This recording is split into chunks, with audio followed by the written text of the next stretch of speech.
చేయాలని నిరవధిక సమ్మె.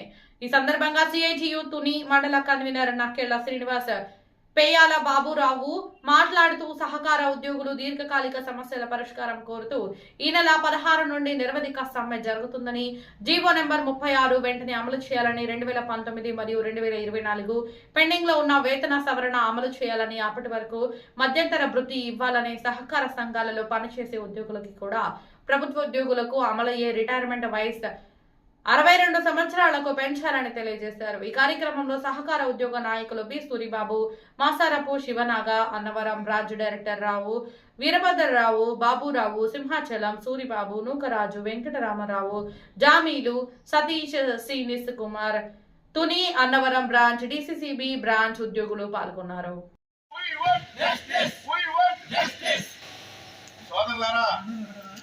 మన సహకార ఉద్యోగుల ఐక్యత కొరకు, మన కోరికల కొరకు మనం పోరాటం సాగించడానికి మొదలు పెట్టాము. ఈ రోజు నుండి మన రాష్ట్ర యూనియన్ మేరకు పిలుపు మేరకు 16వ తారీఖు నుంచి కూడా నిరవధిక సమ్మె కొనసాగుతూ ఉంది. ఈ రోజు నుంచి కూడా మనం తుని బ్రాంచ్, అన్నవరం బ్రాంచ్ వాళ్ళు మొత్తం 6 సంఘాలు కలిపి ఈ యొక్క నిరవధిక సమ్మెను కొనసాగించాలని చెప్పేసి మనస్ఫూర్తిగా కోరుకుంటున్నాం. అందరూ కూడా ఐక్యతగా రావాలి. ప్రతి ఒక్కరికి బాధ్యత ఉంది. ఇందులో ఎవరు మాటలు వినొద్దు. మనకు న్యాయమైన కోరికలు తీరే వరకు కూడా ఈ పోరాటం సాగిద్దామని చెప్పేసి మనందరం కూడా ఏకదాడిగా ఉన్నామని చెప్పేసి మనం చేస్తా ఉన్నాం. మరి మీడియా వారికి మేము కోరుకునేది ఒకటే, మేము దీర్ఘకాలిక ఈ యొక్క డిమాండ్లు మాకు తీరే వరకు కూడా ఎటువంటి మేము సమ్మె చేయడానికి వెనకాల పోమని చెప్పేసి తెలియజేస్తా ఉన్నాం. మీ అందరికీ కూడా మన సోదరులు, మన ఉద్యోగ సంఘ సోదరులందరూ కూడా ప్రతి ఒక్కరూ కూడా ఈ యొక్క సమ్మెకు పాలుపంపులు పంచుకోవాలి, నడుము కట్టి ముందుకు రావాలి. జీతాలు లేవని, బచ్చాలు లేవని, డబ్బులు కొరతని చెప్పేసి మీరు ఎవరు కూడా వెనకాడొద్దు. ఇది ఆఖరి పోరాటం అని చెప్పేసి మనం చేస్తూ ఉన్నాం. ప్రతి ఒక్కరు కూడా దీనికి చేయూతనిచ్చి ఇక్కడ మన ప్రతి బ్యాంకు, డిసిసి బ్యాంకు వారు కూడా మనకు మద్దతు తెలుపుతున్నారు. అన్ని సంఘాల వారు కూడా మనకు మద్దతు తెలుపుతున్నారు. రాష్ట్ర వ్యాప్తంగా ఈ యొక్క సమ్మెను మనం అందరం కలిసి కొనసాగించాలని మనం చేసుకుంటా ఉన్నాం.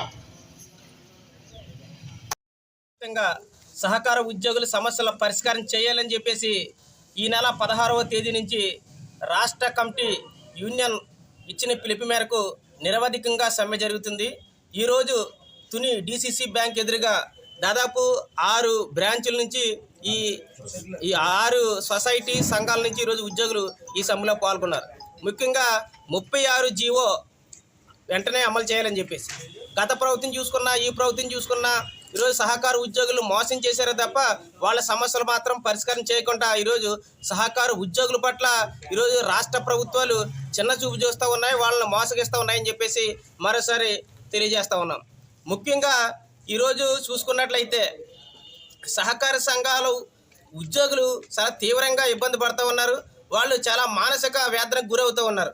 గత ప్రభుత్వంలో చూసుకున్నా, ఈ ప్రభుత్వంలో చూసుకున్నా ప్రభుత్వం ఇచ్చినటువంటి జీవో 36 జీవో ఏదైతే ఉందో దాన్ని అమలు చేయకుండా ఈ దాదాపు 6 సంవత్సరాలు పైబడి ఈరోజు జాప్యం జరుగుతుంది. అంటే ప్రభుత్వం ఇచ్చినటువంటి జీవో అమలు చేయకుండా మరి ఇంకెవరు అమలు చేస్తారని చెప్పేసి ప్రభుత్వం అడుగుతూ ఉన్నాం.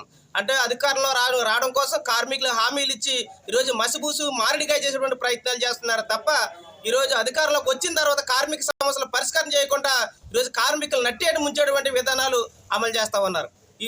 మొన్న చూసుకున్నాడంటే రాష్ట్ర ప్రభుత్వం ఈరోజు బడ్జెట్ సమావేశాలు జరుపుతూ ఉన్నారు. ఇది అంకిల్ గారెడ్డి తప్ప కార్మికులు మోసం చేయడం తప్ప మరొకటి కాదు ఈ బడ్జెట్ సమావేశాలు అని చెప్పి స్పష్టంగా తెలియజేస్తా ఉన్నాం. ఇందులో కార్మికుల కోసం ఎటువంటి ప్రస్తావన చేయలేదు. కార్మికుల సమస్య మీద ఎటువంటి ప్రస్తావన చేయకుండా ఈరోజు కార్మికుల్ని మోసగించడం అని చెప్పి తెలియజేస్తా ఉన్నాం. దాదాపు 2019 తర్వాత జాయిన్ అయిన వాళ్ళందరినీ కూడా రెగ్యులర్ చేయాలి.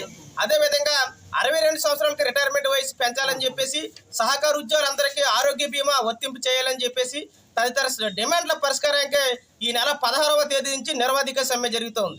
రాష్ట్ర ప్రభుత్వం తక్షణమే ఈ సమస్య పరిష్కారం చేయాలి, గ్రాడ్యుటీ అమలు చేయాలి.